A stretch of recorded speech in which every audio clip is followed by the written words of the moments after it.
എല്ലാവർക്കും നമസ്കാരം. ഇന്ന് നമുക്ക് ബ്രെഡും പാലും കൊണ്ട് വളരെ പെട്ടെന്ന് തയ്യാറാക്കാൻ പറ്റുന്ന ഒരു അടിപൊളി സ്വീറ്റിൻ്റെ റെസിപ്പി നോക്കാം. നമ്മളിന്ന് ചെയ്യുന്നത് ബ്രെഡ് വെച്ചിട്ടുള്ള ഒരു ഇൻസ്റ്റൻ്റ് ആയിട്ടുള്ള ഒരു രസമലായാണ്. അപ്പോൾ ഇത് കഴിക്കാനായിട്ട് അടിപൊളി ടേസ്റ്റാണ്, അതുപോലെ ഉണ്ടാക്കാനായിട്ട് വളരെ എളുപ്പവുമാണ്. അപ്പോൾ നമുക്ക് അധികം കഷ്ടപ്പാടൊന്നും ഇല്ല, നമുക്ക് പെട്ടെന്ന് തന്നെ ഇത് തയ്യാറാക്കാം. അപ്പോൾ ശരിക്കുമുള്ള രസമലായി നമ്മൾ പാലൊക്കെ കുറുക്കി അങ്ങനെയാണ് തയ്യാറാക്കി എടുക്കുന്നത്. പക്ഷേ ഈ ഒരു രസമലായി എന്ന് പറയുന്നത് വളരെ പെട്ടെന്ന് തയ്യാറാക്കാൻ പറ്റുന്നതാണ്. അപ്പോൾ നമുക്കിത് എങ്ങനെയാണ് തയ്യാറാക്കി എടുക്കുന്നത് നോക്കാം.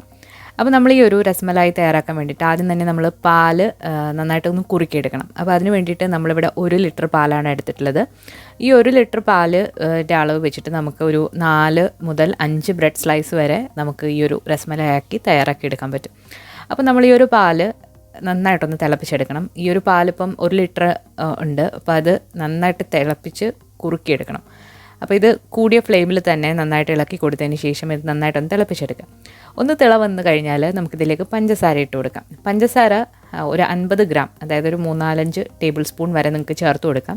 അത് നിങ്ങളുടെ മധുരം അനുസരിച്ചിട്ട് നിങ്ങൾക്ക് തീരുമാനിക്കാവുന്നതാണ്. മധുരം കൂടിയാലും കുറഞ്ഞാലും കുഴപ്പമൊന്നുമില്ല, നിങ്ങളുടെ ടേസ്റ്റ് അനുസരിച്ച് ഇട്ട് കൊടുക്കുക. ഇനി ഇതിലേക്ക് ഒരു 1/4 ടീസ്പൂൺ ഏലക്കപ്പൊടിയാണ് ചേർത്ത് കൊടുക്കുന്നത്, നല്ലൊരു ഫ്ലേവർ കിട്ടാൻ വേണ്ടിയിട്ട്.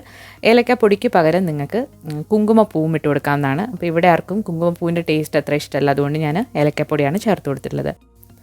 ഇനി ഇതിലേക്ക് കുറച്ച് നട്ട്സ് ഇട്ട് കൊടുക്കണം. അപ്പോൾ മൊത്തത്തിൽ ഞാനിവിടെ 3 ടീസ്പൂൺ ബദാം എടുത്തിട്ടുണ്ട്. അതിൽ നിന്നും ഒരു 2 ടീസ്പൂൺ ഇപ്പം നമുക്ക് ചേർത്ത് കൊടുക്കാം. ബാക്കി നമുക്ക് അവസാനം ഡെക്കറേറ്റ് ചെയ്യാനായിട്ട് എടുക്കാം.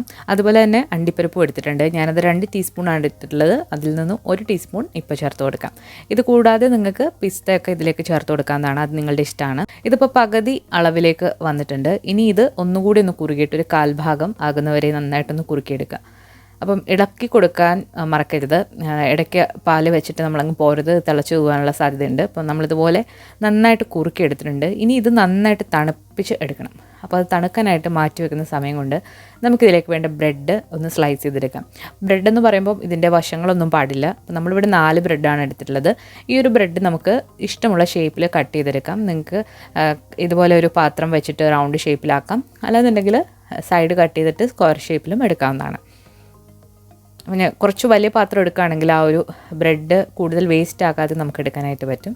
അപ്പോൾ നമ്മളിതുപോലെ ഒരു റൗണ്ട് ഷേപ്പിൽ ഒന്ന് കട്ട് ചെയ്ത് എടുത്തിട്ടുണ്ട്. അപ്പോൾ നമ്മളിതുപോലെ ഇങ്ങനെ കട്ട് ചെയ്ത് എടുക്കാം. അപ്പോൾ 4 ബ്രെഡ് സ്ലൈസും നമ്മളിതുപോലെ കട്ട് ചെയ്തെടുത്തിട്ടുണ്ട്.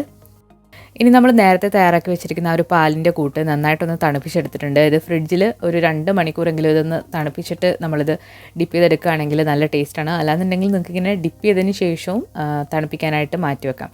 തണുത്തിട്ട് കഴിക്കുമ്പോഴാണ് ഈ ഒരു സ്വീറ്റിന് നല്ല ടേസ്റ്റ് കിട്ടുക. അപ്പോൾ നമ്മൾ ഈ ഒരു ബ്രെഡിൻ്റെ സ്ലൈസ് ഇതിൽ ഒന്ന് ഡിപ്പ് ചെയ്തതിന് ശേഷം നമുക്ക് ഒരു സെർവിങ് പ്ലേറ്റിലേക്ക് മാറ്റാം. ഒരുപാട് അങ്ങ് ഡിപ്പ് ചെയ്തെടുത്തത് ആ ബ്രെഡ് അങ്ങ് കുതിർന്നു പോകും. ജസ്റ്റ് ഒന്ന് 2 സൈഡും ഒന്ന് ഡിപ്പ് ചെയ്തതിന് ശേഷം പ്ലേറ്റിലേക്ക് ഇഷ്ടമുള്ള രീതിയിൽ നിങ്ങൾക്ക് ഡെക്കറേറ്റ് ചെയ്ത് എടുക്കാവുന്നതാണ്. അപ്പോൾ എല്ലാ ബ്രെഡ് സ്ലൈസും നമ്മൾ ഈ ഒരു മിൽക്കിൻ്റെ കൂട്ടിൽ ഒന്ന് ഡിപ്പ് ചെയ്തിട്ട് ഈ ഒരു പ്ലേറ്റിലേക്ക് വെച്ച് കൊടുക്കുകയാണ്.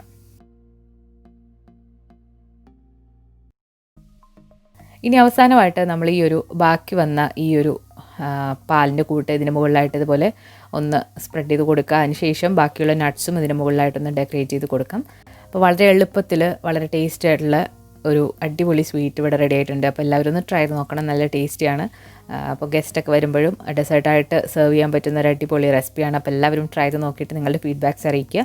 ഈ ഒരു വീഡിയോ നിങ്ങൾക്ക് ഇഷ്ടമായിട്ടുണ്ടെങ്കിൽ ലൈക്ക് ചെയ്യാനും ഷെയർ ചെയ്യാനും മറക്കരുത്. അതുപോലെ തന്നെ നമ്മുടെ ചാനൽ ഇഷ്ടമായെങ്കിൽ തീർച്ചയായിട്ടും സബ്സ്ക്രൈബ് ചെയ്യാനും മടിക്കരുത്.